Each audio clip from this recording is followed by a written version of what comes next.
আলোচিত 10 ট্রাক অস্ত্র মামলায় যাবজ্জীবন দণ্ড থেকে সাবেক স্বরাষ্ট্র প্রতিমন্ত্রী লুৎফুজ্জামান বাবরের খালাসের রায় আজ মঙ্গলবারই ঢাকার কেন্দ্রীয় কারাগারে পৌঁছাবে।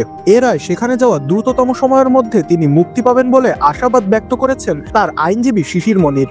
মঙ্গলবার বিচারপতি মোস্তফা জামান ইসলাম ও বিচারপতি নাসরিন আক্তারের সমন্বয়ে গঠিত হাইকোর্ট বেঞ্চ রায় ঘোষণার পর সাংবাদিকদের প্রশ্নের জবাবে আইনজীবী একথা বলেন। এদিন আদালতে রাষ্ট্রপক্ষে ছিলেন deputy attorney general Sultana Akhtar Ruby ও সহকারী অ্যাটর্নি জেনারেল মোহাম্মদ আসিফ ইমরান জিসান। আসামির পক্ষে শুনানিতে ছিলেন জ্যেষ্ঠ আইনজীবী এস.এম. শাহজাহান ও আইনজীবী শিশির মনির। পরে সাংবাদিকদের শিশির মনির বলেন, কোর্ট বলেছেন আজকেই একটি অ্যাডভান্স অর্ডার সই করে দেবেন।